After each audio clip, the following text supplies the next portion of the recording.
السلام علیکم، آپ دیکھ رہے ہیں گونج۔ سب سے پہلے تو بات کر لیتے ہیں، آج وہ سب کچھ ہم نے دیکھا جو شاید ہمیں امید نہیں تھی۔ ڈار صاحب دوبارہ بلکہ تیسری بار ملے ہیں پریزیڈنٹ عارف الوی سے، اور دونوں کی جو امیجز سامنے آ رہی ہیں وہ بڑی خوش آئند ہیں کہ دونوں ہی اگری کرتے ہیں۔ اور عارف الوی صاحب نے پھر یہ بھی کہا ہے کہ ملک ڈیفالٹ نہیں کرے گا، اور انہوں نے یہ بھی کہا ہے کہ ڈار صاحب ایک ذمہ دار آدمی ہیں اور ان کے ساتھ مذاکرات بھی کیے جا سکتے ہیں۔ اب ساتھ ساتھ دیکھ رہے ہیں ہم کہ پھر اسمبلی تحلیل کرنے والا معاملہ تھا، اس سے لگتا تھا کہ پرویز الہی صاحب نے جو گفتگو کی ہے اس کے بعد شاید عمران خان صاحب اس معاملے میں تھوڑا پیچھے ہٹیں گے، لیکن ایسا نہیں ہوا۔ آج ایک اور پی ٹی آئی کے ممبر کو کابینہ میں شامل کر لیا گیا، حلف بھی اٹھا لیا انہوں نے، اور عمران خان صاحب کہتے ہیں انہیں علم ہی نہیں ہے۔ اس کے بعد تھوڑی دیر بعد شاہ محمود قریشی صاحب نے پھر یاد دلایا کہ عمران خان یو ٹرن نہیں لیں گے، اسمبلی ضرور تحلیل ہوں گی۔ سنیے کیا کہہ رہے ہیں۔ میں نے بحیثیت چیئرمین پی ٹی آئی کے عمران خان صاحب نے یہ فیصلہ کیا کہ جو ان کے اختیار میں ہے وہ قدم اٹھائیں، اور انہوں نے اعلان کیا کہ میں مشاورت کے ساتھ بہت جلد خیبر پختونخوا اور پنجاب کی اسمبلیاں جو میرے اختیار میں ہیں میں تحلیل کر دوں گا، تاکہ نئے انتخابات کی ایک فضا جو ہے وہ ہموار کی جا سکے۔ اسمبلیز تحلیل کر دوں گا، اور وہاں پہ پی ڈی ایم سر جوڑ کر بیٹھی ہے اور سوچ رہی ہے کہ کیا ان سے بات چیت ہونی چاہیے، کیا پی ٹی آئی سے بات چیت ہونی چاہیے، گفتگو ہونی چاہیے، آگے بڑھنا چاہیے، کوئی معاملات کو سیٹل کرنے کی کوشش کی جانی چاہیے۔ مولانا فضل الرحمان صاحب اس سے اگری نہیں کرتے، وہ کہتے ہیں کسی صورت میں عمران خان صاحب سے بات نہیں ہونی چاہیے۔ اب ڈسولوشن آف اسمبلیز تو ظاہر ایک مسئلہ ہے ہی، لیکن آج جس طرح سے ارشد شریف کے قتل کا جو کیس ہے اس میں بھی پیش رفت ہوئی ہے، اور ساتھ ہی ساتھ نواز شریف کی واپسی کی جو باتیں ہو رہی ہیں اس میں بھی نواز شریف کی واپسی کیسے ممکن بنائی جائے گی۔ ہمارے ساتھ موجود ہیں جو اسپیشل ایڈوائزر ٹو پی ایم اور آف کورس قانون دان، بہت شکریہ آپ کا عرفان قادر صاحب۔ ویری کوئکلی سر آپ کے پاس آتی ہوں، ایک تو یہ اب بضد ہیں کہ اسمبلی ضرور توڑی جائیں گی اور یہ کچھ دنوں میں ہی ہو جائے گا، تو یہ آپ نے خود کہا تھا ایک کمپلیکیٹڈ معاملہ ہے، کتنا کمپلیکیٹڈ ہو سکتا ہے، اور آپ سمجھتے ہیں کہ عمران خان صاحب اچیو کر لیں گے ریگارڈلیس آف دا کمپلیکیشن؟ دیکھیں اپیرنٹلی لگ یہ رہا ہے کہ یہ جو پی ٹی آئی والے ہیں ان کا یہ خیال ہے کہ اگر یہ اسمبلیاں ٹوٹ جاتی ہیں صوبوں کی تو پھر 3 ماہ کے بعد الیکشنز ہو جائیں گے، کیونکہ آئین میں 3 ماہ لکھا ہوا ہے۔ لیکن آئین میں ایک اور چیز بھی لکھی ہوئی ہے، اور وہ یہ لکھی ہوئی ہے کہ جنرل الیکشنز جو ہیں اس میں کیئر ٹیکر سیٹ اپ ہوگا، اور کیئر ٹیکر سیٹ اپ کے دوران یہ الیکشنز ہوں گے۔ اب تک چونکہ جتنے بھی الیکشنز ہوئے ہیں پچھلے 49 ایئرز میں، وہ تمام بیک وقت ہوئے ہیں صوبائی اسمبلیوں کے اور قومی اسمبلی کے۔ یہ نہیں ہوا کہ اگر قومی اسمبلی کا الیکشن ہے تو حکومت وہاں کسی مخصوص پارٹی کی ہے۔ تو یہ ایک مسلمہ کنونشن بن چکا ہے پاکستان کانسٹیٹیوشن کا، اور یہی اسپرٹ بھی ہے پاکستان کانسٹیٹیوشن کی۔ سو اگر انہوں نے اسمبلیاں تحلیل کر بھی دیں تو میں نہیں سمجھتا کہ الیکشن کمیشن جو ہے وہ ایک دم الیکشن کرا دے گا، بلکہ چونکہ کیئر ٹیکر سیٹ اپ اتنی دیر رہ نہیں سکتا جب تک کہ نیشنل اسمبلی کے الیکشنز ہوں گے، تو پھر گورنرز رول جو ہے وہ امپوز کرنا پڑے گا، کیونکہ اگر صوبے میں کوئی بھی حکومت نہیں ہوگی تو پھر اس کا مطلب ہے کہ صوبہ آئین کے مطابق نہیں چل رہا، اور اگر آئین کے مطابق صوبہ نہ چل رہا ہو تو گورنر جو ہے ان کی رپورٹ پہ پھر ضروری ہو جائے گا کہ گورنرز رول جو ہے امپوز کیا جائے اور وفاق امپوز کرے۔ ٹھیک ہے، نواز شریف کی واپسی کی بھی بات ہو رہی ہے سر، آپ نے فیصل وافدہ کیس کا بھی کمپیریزن کیا ہے، فیصل وافدہ کو نااہل قرار دیا گیا تھا دوہری شہریت پر۔ آپ کیا سمجھتے ہیں کہ نواز شریف صاحب کا کیس اس حوالے سے کیسے ہوگا، کیونکہ وافدہ صاحب کو تو الیکشن کمیشن نے ہٹایا تھا، اور یہ معاملہ جو نواز شریف صاحب کا وہ پاناما والا معاملہ ہے، اور اس میں تو سپریم کورٹ نے فیصلہ دیا تھا۔ آپ کیا سمجھتے ہیں کہ یہ کس طرح سے موازنہ آپ کریں اور کیا کر سکیں گے، اس میں کیا آپ کو نظر آ رہا ہے؟ جی میں تقریباً یہ 3-4 سال سے کہہ رہا ہوں کہ یہ پاناما کیس کا جو فیصلہ ہے وہ صریحاً خلاف قانون ہے، اور میں اس حد تک کامیاب ہو گیا ہوں کہ مریم صاحبہ کا جو معاملہ تھا اور پاناما کیس میں جو کچھ بھی ان کے بارے میں جو باتیں آئیں تو ایونچولی وہ ایکوٹ ہو چکی ہیں۔ تو ان کا جو ایکوٹل ہے اس کا جو کرکس ہے جسٹ میں آپ کے سامنے رکھ دیتا ہوں۔ اس میں اسلام آباد ہائی کورٹ نے یہ فیصلہ دے دیا ہے کہ ان کو جو بینیفیشل اونر بنایا گیا تھا وہ سب غلط تھا، اور کوئی ایویڈنس نہیں ہے جس سے کہ ثابت ہو کوئی ڈاکیومنٹری ایویڈنس یا کسی قسم کا ایویڈنس جس سے پتہ چلے کہ ایون فیلڈ اپارٹمنٹس کی وہ بینیفیشل اونر ہے. میاں صاحب کو اونر بنایا گیا ان اپارٹمنٹس کا, اور یہ بھی کہا گیا کہ میاں صاحب نے وہ جو اپارٹمنٹس ہیں خود ایکوائر کیے ہیں, ایکوزیشن میاں صاحب کی, اور میاں صاحب کا ایسٹ ہے. اس کے بارے میں بھی کوئی ایویڈنس نہیں ہے کہ وہ میاں صاحب کا ایسٹ ہے اور میاں صاحب نے بطور ہولڈر آف پبلک آفس وہ ایسٹ جو تھا ایکوائر کیا تھا. تو it's a matter of time now. Maryam صاحبہ کے کیس کے ایکوٹل کے بعد میاں صاحب کا جو ایکوٹل ہے وہ تو ایک فور گون کنکلوژن ہے اس وقت. تو اب تو میاں صاحب پہ منحصر ہے کہ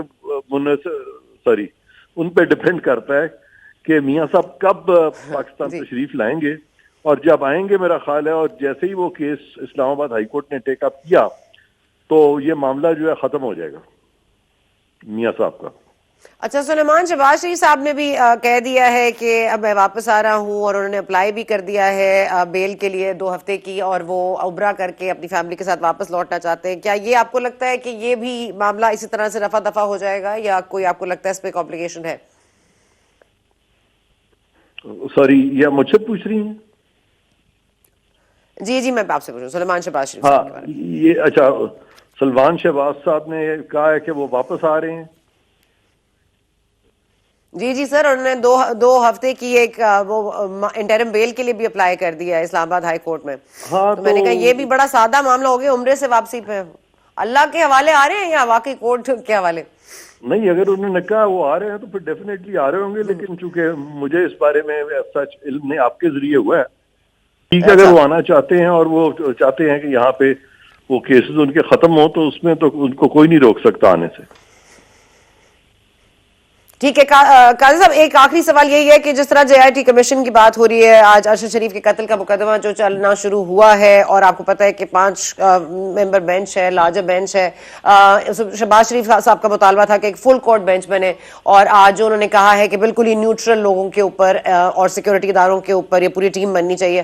آپ کو لگتا ہے کہ جو پہلے حامد میر کے کیس میں ہوا اور اس کے بعد سلیم شہزاد کے حوالے سے ثاقب نثار صاحب کے جو معاملات تھے, آپ کو لگتا ہے this is any different from that? اس سے کوئی مقاصد حاصل ہو سکیں گے؟ سچ کی تلاش رہے گی جاری یا سچ آ جائے گا سامنے؟ میرا نہیں خیال کہ اس طرح سے کورٹ کے ذریعے اگر کورٹ انویسٹیگیشنز کو اس طرح سے سپروائز کرے تو کوئی کامیابی ہوگی, خاص طور پہ جبکہ فل کورٹ بھی نہیں ہے, 5 ججز ہیں, اور یہ معاملہ ایسا ہے جہاں پہ کہ بہت سارے لوگ جو ہیں ان پہ مطلب باتیں آ رہی ہیں. تو یہ تو جو پرائم منسٹر صاحب کی جو ایک تھی, جو انہوں نے چیف جسٹس آف پاکستان کو چٹھی میں کہا تھا, ایک ان کی ڈیمانڈ تھی, وہ بڑی جائز تھی. اور یہ میں تو یہی کہہ سکتا ہوں کہ اللہ کرے کہ کورٹ کو کامیابی ہو, دعا ہی کر سکتا ہوں, لیکن میرا تجربہ تو یہی کہتا ہے کہ کامیابی کے امکانات بہت کم ہیں. اوکے قاضی صاحب, بہت شکریہ آپ نے جوائن کیا. اب ہماری بات ہو رہی ہے کیونکہ ایک ابھی حالیہ طور پر بیان سامنے آیا ہے کہ جو ڈی جی سی کے حوالے سے ایف آئی آر کٹوانا چاہتے تھے عمران خان صاحب, ان کو چودھری شجاعت صاحب نے مشورہ دیا تھا پرویز الہی صاحب کو کہ وہ نہ کٹائیں. اب یہ معاملے کہاں لے کے جا رہے ہیں, لیکن آج کل سب کی جو کانشنس ہے وہ جاگ رہی ہے اور سب سچ سامنے آ رہے ہیں. ایک سچ سلیم صافی صاحب نے بھی آج اپنے کالم میں عیاں کیا ہے, جس کی گواہی اس میں موجود میٹنگ میں جو جنرل باجوہ صاحب کے ساتھ ہوئی تھی, جنرل باجوہ ریٹائرڈ صاحب کے ساتھ, اس کی حوالہ بھی کیا ہے. سلیم صافی صاحب بہت شکریہ. یہ آپ نے جو آج ایک اور دھماکہ کیا ہے اور اس کے ظاہر ہے کہ پروف بھی ہے سامنے. اگر آپ بتا دیں کہ ذرا سا شروع سے, تو پھر میں آپ کے ذرا حامد میر صاحب کا بھی سارٹ سنانا چاہوں گی. جی صافی صاحب. نہیں, یہ ایک تو ثنا یہ کوئی اتنا بڑا دھماکہ نہیں ہے, اور ظاہر ہے کہ جو جس طرح آپ کا اوپینین ہر کسی کو معلوم تھا الیکشن سے پہلے, اگر ہم ٹی وی پہ اس کا اظہار کرتے ہیں, اگر ہم اخبار میں اس کا اظہار کرتے ہیں, تو وہ ظاہری بات ہے یہاں پہ ہم جو لکھتے ہیں نا, تو وہ تو ہر کسی کے لیے ہوتا ہے. ہمیں پتہ ہوتا ہے کہ یہ آرمی چیف بھی پڑھے گا, یہ D G I S I بھی پڑھے گا, یہ وزیر اعظم بھی پڑھے گا, یہ وزراء بھی سنیں گے, اور وہ سب کچھ بھی کرتے ہیں. اس لیے میں یہ کہتا ہوں نا, یہ جو اپنے آپ کو بڑے بہادر سمجھتے ہیں, گمنام اکاؤنٹس بنا کے آپ کی ٹرولنگ کرتے ہیں, باقی خواتین کی ٹرولنگ کرتے ہیں, تو میں کہتا ہوں ان سے بڑا کوئی بزدل دنیا میں نہیں ہے کہ جو اپنی شناخت بھی سامنے نہیں کر سکتا. اور باقی تو وہ تو ظاہری بات ہے عمران خان صاحب کے بارے میں میری یہ اوپینین تھی اور اس کا بھی، اور پھر وہ ایک نجی محفل تھی، اور اسی طرح بہت ساری چیزوں اب اس موقع پہ آ کے جب وہ ریٹائر ہو گئے تو ان کے خلاف بولنا یا اپنی بہادری دکھانا یہ کوئی بہادری نہیں ہے، اور میں شاید اس کا بھی ذکر نہ کرتا، لیکن چونکہ یہ موضوع بحث بن گیا تو یہ جو بنانا چاہتے تھے پرائم منسٹر عمران خان صاحب کو تو اب وہ بن گئے، اس کے بعد جو معاملات ہوئے صافی صاحب، اب اگر مذاکرات کرنے ہیں اس بنیاد پر، آپ کو لگتا ہے کہ عمران خان صاحب لیجیٹیمیٹلی اس وقت ایک الیکٹڈ فارمر پرائم منسٹر ہیں، ایک پولیٹیکل پارٹی کے لیڈر ہیں، تمام تر الزامات ان سے ختم ہو جاتے ہیں، اور کیا وہ ڈیزرو کرتے ہیں اس طرح کے مذاکرات کہ کیے جائیں ان سے جن کی حقیقت سب سامنے آ گئی ہے؟ نہیں دیکھیے ثنا، پہلی بات تو یہ ہے کہ یہ پروجیکٹ جنرل باجوہ صاحب نے یا جنرل فیض صاحب نے شروع نہیں کیا تھا. یہ پروجیکٹ عمرانی پروجیکٹ شروع ہوا تھا 2010 میں، اور جو لاہور کے ان کے جلسے تھے، جو کراچی کے ان کے جلسے تھے، وہ اس وقت کی اسٹیبلشمنٹ کی طرف سے پوری طرح سپانسر کیے گئے تھے. پھر میں کئی بار لکھ بھی چکا ہوں، بول بھی چکا ہوں، ذاتی طور پر جانتا ہوں کہ یہ اسد عمر، شاہ محمود قریشی، پرویز خٹک، یہ سارے لوگ ایجنسیوں نے شامل کرائے ان کی پارٹی میں. اب باجوہ صاحب کو ایک تو یہ ہے کہ جس طرح ڈان لیکس وغیرہ لیگیسی میں مل گئے تھے، تو اسی طرح پی ٹی آئی بھی ایک لیگیسی میں ان کو مل گئی، اور ان کی بدقسمتی اور اس قوم کی بدقسمتی یہ تھی کہ وہ عمرانی پروجیکٹ جو اسٹیبلشمنٹ کا 2010 سے تھا وہ ان کے دور میں میچیور ہو گیا. اگرچہ کچھ لوگوں نے 2013 میں جنرل ظہیر الاسلام صاحب نے اس کو میچیور کرنے کی کوشش کی تھی، اور پھر جو باجوہ صاحب کو جو ٹیم ملی تھی تو وہ ٹیم بھی ایسی تھی کہ وہ لوگ 2 قدم ان سے زیادہ تھے. مثلا جس نشست کا آپ ذکر کر رہی ہیں تو اس میں میں نے محسوس کیا کہ اس وقت جو ان کی ٹیم تھی، آصف غفور صاحب اور فیض صاحب اور اس طرح کے لوگوں نے ان کو بہرحال اس چیز پہ کنونس کر دیا ہے کہ اس ملک کا اگر کوئی یہ جو گرداب میں پنسا ہوا بیڑا ہے، اس کو اگر کوئی پار کر سکتا ہے تو وہ عمران خان صاحب ہیں. اور میں اور ظاہری بات ہے کہ ارشاد بھٹی صاحب کو تو خاموش رہنا چاہیے تھا، کیونکہ بھٹی صاحب بھی اسی طرح سوچ رکھتے تھے، اور جو 2-2.5 گھنٹے کی ہماری وہ تھی.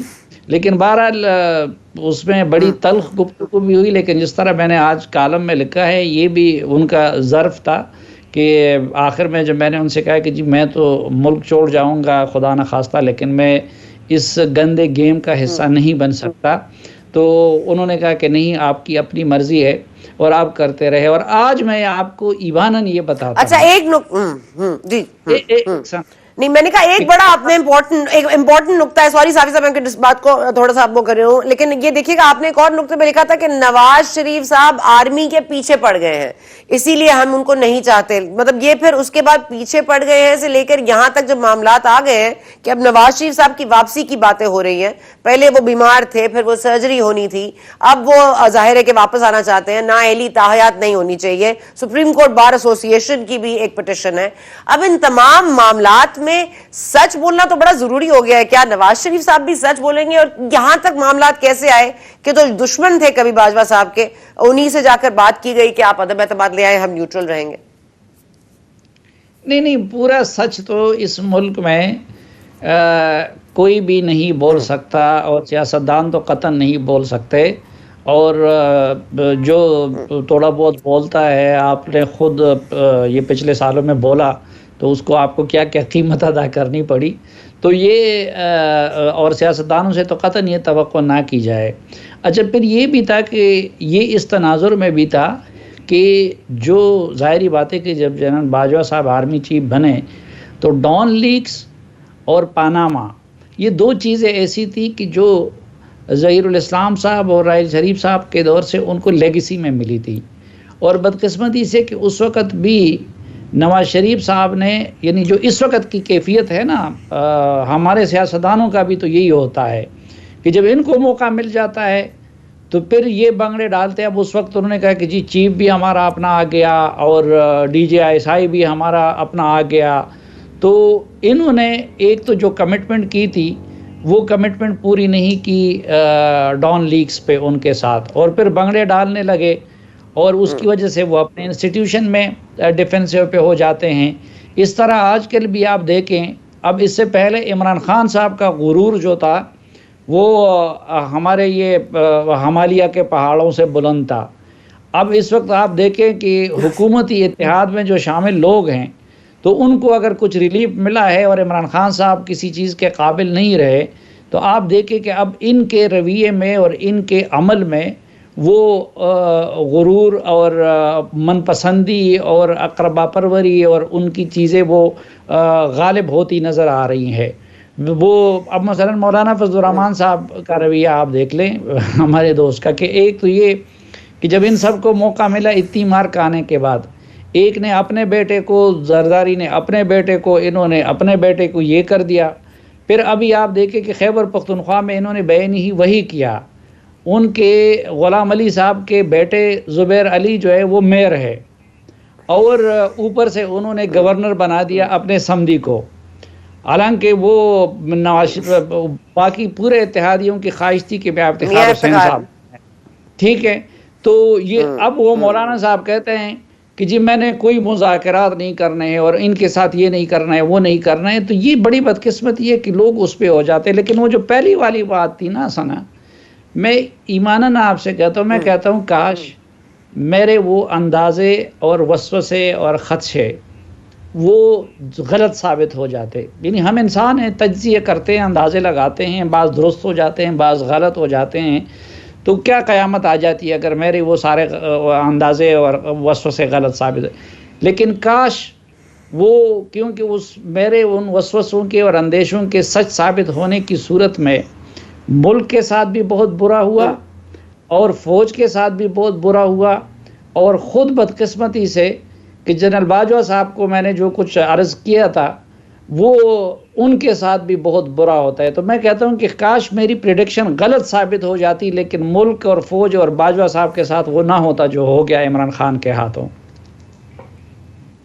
اور یہ جو تینوں وہ آپ نے ریزنز دیے تھے کہ وہ کیوں نہیں چل پائیں گے, آپ کو لگتا ہے یہی وجہ بنیاد بنے عدم اعتماد لانے کی؟ نہیں, وہ تو دیکھیے بہت ساری چیزیں تو اس سے اضافی ہو گئی. مثلا میں نے تو اس وقت صرف چین اور سعودی عرب کا ذکر کیا تھا عمران خان صاحب کی پاس کی بنیاد پہ, کہ دیکھیں ان جیسے دوست ممالک کے ساتھ وہ کیسے چلیں گے, کیونکہ اس سے پہلے ان کے درنوں کی وجہ سے چین کے صدر کا دورہ ملتوی ہوا تھا باقی. لیکن وہ میری توقع سے 2 قدم آگے بڑھ گئے اور انہوں نے باقی دوست ممالک کے ساتھ بھی معاملات خراب کر دیے. اسی طرح مثلا میں نے ان سے یہ کہا تھا کہ جی یہ آپ جو کچھ کرنے جا رہے ہیں اس کے نتیجے میں صرف PTM نہیں بلکہ پنجاب میں بھی PTM بن جائے گا. اور پھر ہم نے دیکھا آپ نے کہ نون لیگ کے ساتھ جو کچھ ہوا, اور پنجاب سے جس طریقے سے نعرے لگنے لگے گجرانوالہ جیسے جگہ سے, تو وہ بھی میری توقع سے بڑھ کر تھا, یا یہ میری توقع نہیں تھی. مثلا میرا یہ تھا کہ عمران خان صاحب محسن کش ہے. چلیں آپ کی توقعات اور آپ کے اندیشے بہت سچ ثابت ہوتے ہیں. ایک اور ذرا بتا دیجئے کہ نواز شریف صاحب واپس آ رہے ہیں, کیونکہ آپ کی تو ملاقات بھی ہوئی ہے ابھی لندن میں حال ہی میں. نواز شریف صاحب کی واپسی کا رستہ آپ کو دکھائی دے رہا ہے اگلے مہینے؟ وہ آئیں گے لیکن پہلے تمام رستہ صاف کریں گے تو تب آئیں گے. اب وہ کسی مشکل اور سخت رستے پہ قدم رکھنے کے لیے موڈ میں نہیں ہے. وہ جھاڑو کون لگائے گا صاف کرنے کے لیے؟ جھاڑو شہباز شریف صاحب لگائیں گے. اچھا ابھی تک تو لگایا نہیں. اچھا آخر میں اسمبلی تحلیل ہوگی سر, ہاں یا نہ صافی صاحب؟ عمران خان صاحب والی؟ جی عمران خان صاحب والی پنجاب اسمبلی کی تحلیل کی بات جی, پنجاب اور خیبر پختونخوا. جی پنجاب اور خیبر پختونخوا, کیونکہ ابھی شاہ محمود قریشی صاحب نے ابھی جو کچھ دیر پہلے ہی کہا ہے کہ عمران خان صاحب بضد ہیں. عمران خان صاحب بضد ہے, وہ تو میرے خیال میں آج انہوں نے تحلیل کر دی نا, وہ ایک نئے وزیر نے حلف نہیں لیا. ہاں سر وہ یہی تو کہہ رہے ہیں, مجھے تو علم نہیں تھا, اسی لیے وہ واپس آ کے تھوڑی دیر بعد شاہد قریشی صاحب کو کلیریفائی کرنا پڑا کہ عمران خان صاحب سمجھتے ہیں اس سے بہتر کوئی طریقہ نہیں ہے, ایسی اسمبلیز تحلیل ہوں گی اور چند روز میں ہی ہوں گی.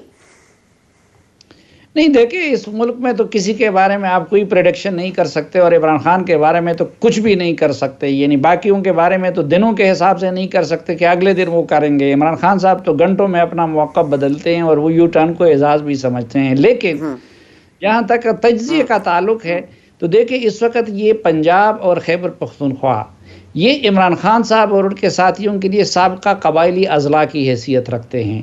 مثلا وہ گرفتاری سے چھپنے کے لیے وہ وہاں پہ بیٹھے ہوتے ہیں. ہمارے یہاں بہت سارے ان کی جو سابق وزیر ہے وہ خیبر پختونخوا اس وقت کے پی ہاؤس میں بیٹھے ہوئے ہیں. دوسرا ان کو جہاز, ہیلی کاپٹر, پروٹوکول اس کی جو عادت پڑ گئی ہے وہ یہ دونوں صوبے پرووائڈ کرتے ہیں. تیسرا ان کی بنیادی ضرورت اس وقت سیکیورٹی کی ہے. شاہد خاقان عباسی جو ایکس پرائم منسٹر ہے ان کے پاس 2 پولیس والے نہیں ہیں. عمران خان کے پاس 250 سے زیادہ ہے. اس میں جو خیبر پختونخوا کے لوگ روزانہ دہشت گردی کا چلیں ان کا گھاٹا ہو جائے گا.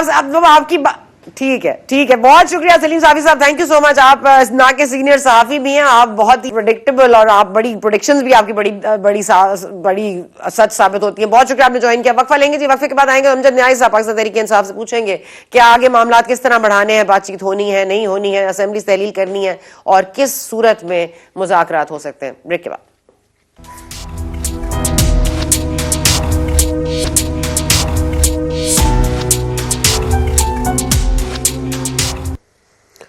اینڈ ویلکم بیک ٹو گونج. ہمارے ساتھ موجود ہیں امجد نیازی صاحب, ہمیں جدہ سے جوائن کر رہے ہیں. نیازی صاحب آپ کو ان ایڈوانس عمرہ مبارک. لیکن یہ فرما دیجیے گا, یہ اسمبلیز تحلیل کرنے والا معاملہ ذرا کمپلیکیٹ ہو گیا ہے کیونکہ آج ایک ممبر کابینہ میں اور ایڈ کر دیا گیا, خیال احمد کاسترو صاحب کو کابینہ میں شامل کر لیا گیا پنجاب کی. اس کے بعد جو ہے جناب عمران خان صاحب نے کہا کہ یہ تو مجھے علم ہی نہیں تھا اس کا, اور انہوں نے حلف بھی اٹھا لیا. اس کے بعد چند گھنٹوں بعد پھر شاہ محمود قریشی صاحب آئے, انہوں نے کہا سینئر لیول پر میٹنگ ہوئی اور عمران خان صاحب نے پھر یہ کہا ہے کہ اب اسمبلیاں بس چند روز میں تحلیل ہوں گی. اب ظاہر ہے اس سے پہلے پرویز الہی صاحب کے بیانات بھی ہیں. ساتھ ساتھ چودھری شجاعت حسین نے کہا ہے کہ ڈی جی سی کے نام پر ایف آئی آر کٹوانے سے چودھری شجاعت صاحب نے پرویز الہی کو منع کیا تھا. سر آپ کو لگ رہا ہے آپ کے ساتھ یہاں بھی ڈبل گیم ہو گیا؟ ثنا, پہلی بات تو یہ ہے کہ کوئی کمپلیکیٹڈ کیس نہیں ہے اسمبلیوں کی, چاہے وہ پارلیمانی میٹنگ ہماری کے پی کے سے ہو یا ہماری پنجاب سے ہو یا ہماری سینئر لیڈرشپ ہو یا ہمارے تمام چاہے M N As, ex M N As کہہ لیں اور ہمارے ایم پی ایس. کوئی یہ ابہام نہیں ہے کہ یہ فیصلہ غلط ہے. سب نے اس فیصلے کو, جو خان صاحب کا فیصلہ اس کو انڈورس کیا. ایون چودھری پرویز الہی صاحب نے اور مونس الہی نے بھی اس کو انڈورس کیا کہ خان صاحب کے فیصلے کے ساتھ ہم کھڑے ہیں. جب بھی ہمیں کہا جائے گا ہم پروپوزل جو ہے ریزولوشن کی وہ گورنر کے پاس بھجوا دیں گے. اس میں اب کوئی, ہاں ہمیشہ ٹائم جو ہے وہ دیکھا جاتا ہے اور ٹائم ہم سیاست میں بڑی اہمیت حامل ہے. Not before not too late. So اب آج کی بھی جو میٹنگ ہوئی ہے اس میں بھی بڑے فیصلے کیے گئے ہیں کہ یہ جو ریزولوشن ہے دونوں اسمبلیز کی وہ بہت جلد ہو جائے گی. اس میں کوئی میرے خیال میں کوئی سیکنڈ رائے بھی نہیں ہے. اچھا سر یہ بتا دیجیے گا کہ آج سکندر راجہ سلطان صاحب نے بھی گفتگو کی ہے الیکشن کمشنر نے, اور انہوں نے بہت ہی کہا ہے کہ ہم بالکل تیار ہیں, الیکشنز بھی ہولڈ کرا دیں گے. انہوں نے ساتھ ساتھ یہ بھی کہا ہے کہ عمران خان صاحب نے کی ان کے ساتھ ملاقات کو انہوں نے کبھی منع نہیں کیا, ان کے دروازے کھلے ہیں. تو کیا یہاں بھی کچھ دیکھا جا سکتا ہے کہ کوئی مینڈ ہوں گی فینسز, یا آپ لوگ انسسٹ کریں گے نئے الیکشن کمشنر کے حوالے سے؟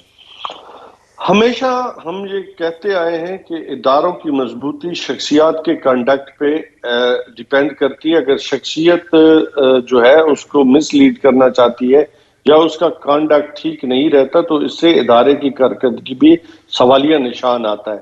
ہمارا جو ڈے ون سے موقف ہے کہ چیف الیکشن کمشنر جو ہے ان کا جو کنڈکٹ ہے پاکستان تحریک انصاف سے یا ان کا ایک بحیثیت ادارہ جو انہوں نے پرفارم کرنا تھا وہ نہیں کیا, بلکہ وہ ایک پارٹی کے طور پہ سامنے آئے ہیں جس میں ان کے بہت سارے متنازع فیصلے بھی شامل ہیں. جس کی ابھی آپ ایک دیکھ لیں کہ ایک وکیل نے جو پٹیشن دائر کی, یہ تو انٹرٹین ہونے والی ہی نہیں تھی کہ کسی اگر یہ عدالت میں جاتا تو اس کو اٹھا کے باہر پھینک سکتا ہے، کیونکہ یہ اس کے دائرہ اختیار میں بھی نہیں آتی، کیونکہ خان صاحب اس آرٹیکل کے نیچے انہیں جو ابھی بھی کیس جو زیر سماعت ہے ہائی کورٹ کے اندر ہم نے جو اپیل کی ہے، وہ اس آرٹیکل کے نیچے جو ہے وہ انہوں نے نااہلی نہیں کی. تو اس کے بعد تو یہ پٹیشن انٹرٹین کرنا ہی میرے خیال میں الیکشن کمیشن کے دائرہ اختیار سے باہر ہے. تو اس پٹیشن کو انٹرٹین کرنے کا مطلب یہ ہے کہ ہمارا جو ڈے ون سے موقف ہے کہ یہ بی ٹیم بن چکے ہیں چیف الیکشن کمیشن، وہ یہ ثابت کرتا ہے. اچھا سر، آج ہم نے دیکھا ڈار صاحب کی تیسری میٹنگ ہوئی ہے پریزیڈنٹ عارف الوی صاحب کے ساتھ، بڑی اچھی ایک خوش آئند بات ہے، دونوں بڑا مسکرا رہے ہیں فوٹیج میں. پھر بلیغ الرحمان صاحب جو گورنر ہے پنجاب کے، ان کی ملاقات ہوئی ہے پرویز الہی صاحب سے، تو وہ بھی بہت مسکرا رہے ہیں. پھر لگ رہا تھا کہ بیک ڈور چینل سے کوئی نہ کوئی مذاکرات ہو رہے ہیں، مگر فضل الرحمان صاحب بزد ہیں کہ مذاکرات نہیں ہونے چاہیے. اب اس پوری صورتحال میں کیا عمران خان صاحب تبھی یہ بات شوشہ چھوڑتے ہیں کہ اسمبلی تحلیل کر دو جب مذاکرات کہیں نہیں جا رہے ہوتے؟ کیونکہ اگر وہ مارچ میں الیکشن چاہتے ہیں اور وہ نہیں دینا چاہتے تو کیا کوئی بیچ بچاؤ ہو سکتا ہے اس معاملے میں، یا پھر وہی ہوگا کہ نہیں ہو رہا اس طرح، مارچ میں آپ الیکشن نہیں کال کریں گے تو پھر ہم اسمبلی تحلیل کریں گے؟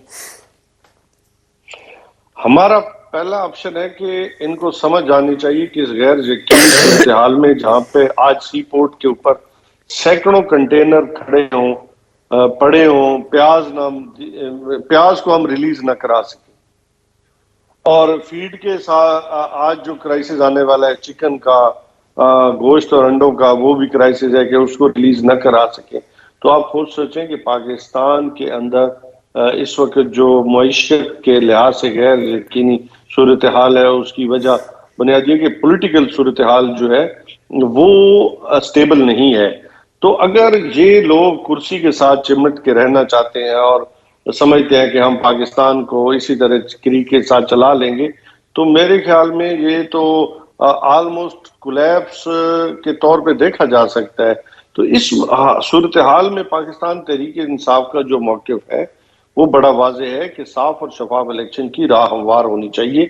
پاکستان کے اندر اگر آپ کے پاس ایک مینڈیٹ ہوگا، فل مینڈیٹ کے ساتھ کوئی بھی پارٹی آتی ہے تو یقیناً وہ معیشت کے لحاظ سے فیصلے کر سکتی ہے. اگر وہ دیکھیں آج چون کا مربع جو ہے وہ پی ڈی ایم کی جماعتیں ایک اپنا وہ مینڈک کی طرح ایک اور وہ راگ الاپ رہا ہے اور دوسرا راگ الاپ رہا ہے. تو جب سنگل میجورٹی کے ساتھ کوئی بھی پارٹی آئے گی تو اس کے پاس یہ اختیار بھی ہوگا کہ اس نے پاکستان کی خارجہ پالیسی ہو یا معیشت کے لحاظ سے اس نے فیصلے کرنے ہو، جو بھی انٹرنیشنل سطح پہ ایگریمنٹس کرنے ہو، اس کو آسانی حاصل ہوگی. اور پھر دنیا کے جتنے بھی ڈونر ایجنسیز ہیں، جو لون دینے والی ایجنسیز ہیں، وہ آپ کے لیے وہ آپ کے پیچھے آپ کے جو مارل سٹرینتھ ہوتی ہے، جیسے ڈیموکریسی میں ڈیموکریٹک پروسیس میں ہوتا ہے، اسی طرح سر میاں نواز شریف صاحب کی واپسی متوقع ہے، سلیمان شہباز شریف صاحب بھی آ رہے ہیں، آپ کو کیا لگتا ہے یہ سب چیز ایکسپٹ کریں گے پی ٹی آئی، یا پھر اس کے اوپر کوئی ہوگا کہ بھائی کورٹ میں جائیں گے، کوئی اور بات ہوگی، یا آنے دیں گے اب سب کچھ معاف کریں، اللہ کا گھر صاف کریں؟ کاش کہ انہوں نے اللہ کا گھر صاف کیا ہوتا تو آج ان کو NRO2 کی ضرورت نہ پڑتی. وہ دوائی لینے گئے تھے، آج تک واپس نہیں آئے. ہم تو کہتے ہیں جی آیا نو، جہاں پہ آئے میدان میں آئے، پہلے عدالتوں کا سامنا کریں، چکی پیسیں، کچھ دیکھیں. تو پاکستان میں جو 1100 ارب بیکار گئے NR2 کے ذریعے وہ بھی واپس کرتے. دوسرا یہ تسلسل ہے اپنا سلیمان شہباز کا آنا. ٹھیک ہے سر، ٹھیک ہے سر، بہت شکریہ آپ نے جوائن کیا. سر مرتضیٰ صاحب نے جوائن کیا ہے ظاہر ہے پیپلز پارٹی کا حوالے سے بھی اور پنجاب اسمبلی کے حوالے سے. سر یہ آج کیا ہوا؟ یہ کاسترو صاحب کو کابینہ میں ایڈ کر لیا، عمران خان صاحب کو علم نہیں ہے. پھر پرویز الہی صاحب کے متضاد بیانات کہ مارچ میں الیکشن ہوگی یا تحلیل ہوگی اسمبلی. پھر آج عمران خان صاحب نے پھر کہہ دیا، شاہ محمود قریشی صاحب آ کے کہہ رہے ہیں جناب فوری طور پر اسمبلیاں ہم تحلیل کر دیں گے کچھ روز میں ہی. حسن مرتضیٰ صاحب ہو کیا رہا ہے؟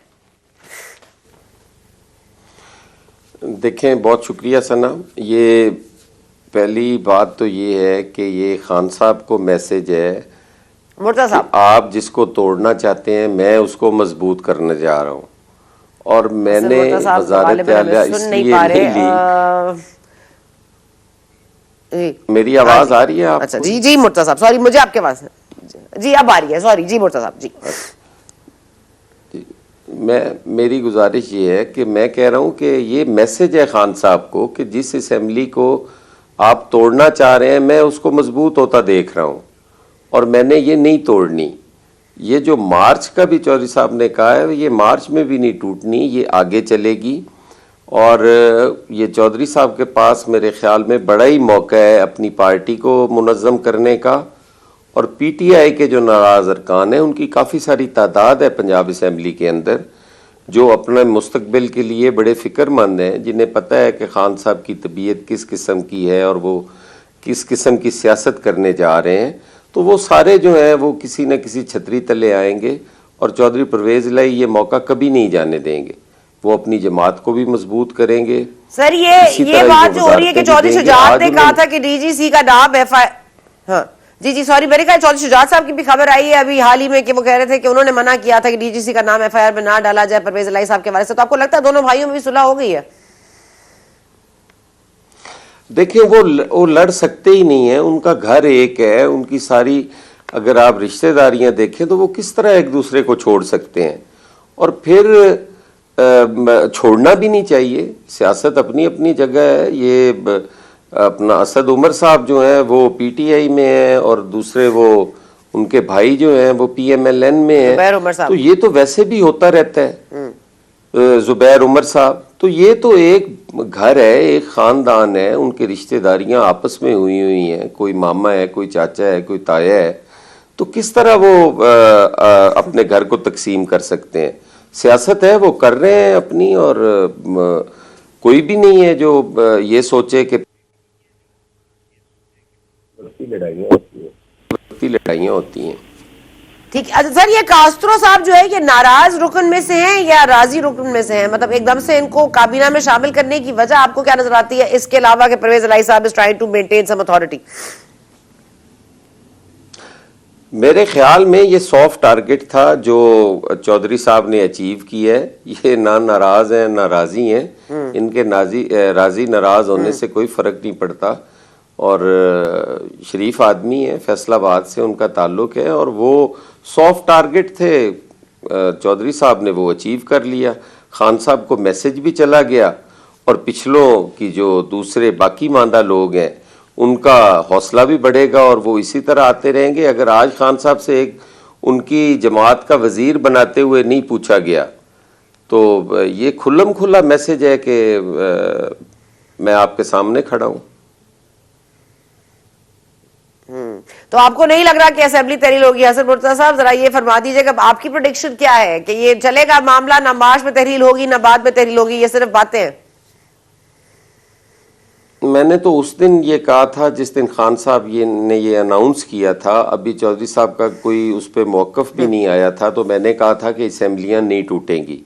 اس کے بعد اب چودھری صاحب کہہ رہے ہیں نا کہ میں مارچ تک نہیں توڑوں گا، تو میں آج عرض کر رہا ہوں آپ کے پروگرام کی وساطت سے کہ چودھری صاحب یہ مارچ میں بھی نہیں توڑیں گے. اگر چودھری صاحب رہے تو چودھری صاحب یہ مارچ میں بھی نہیں توڑیں گے.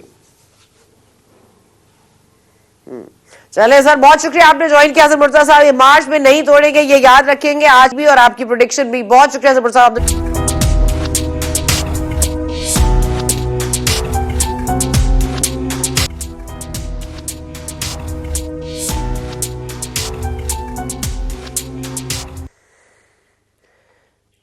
بظاہر پاکستان تحریک انصاف چاہتی ہے کہ وہ اسمبلیز کو تحلیل کر دے، کم از کم خیبر پختونخوا اور پنجاب کی اسمبلیز کو، اور اس کے بعد تھوڑا سا پریشر بڑھے اور فیڈرل حکومت جو ہے وہ جلد الیکشنز اناؤنس کر دے. دوسری طرف یہاں پہ سر جوڑ کر پی ڈی ایم بیٹھ گئی ہے اور وہ سوچ رہی ہے کہ کیا کیا جائے. مذاکرات بہرحال جاری ہیں.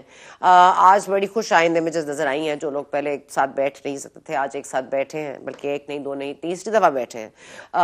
تو اگر یہ سب کچھ راوی چین ہی لکھ رہا ہے تو اس ملک میں شاید کوئی اسٹیبلٹی آنے والی ہے. لیکن اگر اسی طرح سے ہوتا رہا جس طرح سے ڈبل گیم آج پرویز الہی صاحب نے بھی کھیلا ہے، کاسترو صاحب کو کابینہ میں ایڈ کر کے، اور عمران خان صاحب کا اس سے لا علم ہونا، انہوں نے کہا مجھے تو لگا تھا آپ کو کوئی ہیڈ کرنے کے لیے کوئی محکمہ دیا جا رہا ہے، نہ کہ آپ کو منسٹر کا اوتھ دیا جا رہا ہے. So in any case Imran Khan صاحب کے ساتھ پھر گیم ہو رہی ہے یا یہ کوئی اور ہی گیم ہے، اس پر ظاہر ہے ہم آپ کو اپڈیٹڈ رکھیں گے. آپ سے ملاقات ہوگی کل. Thank you for watching today.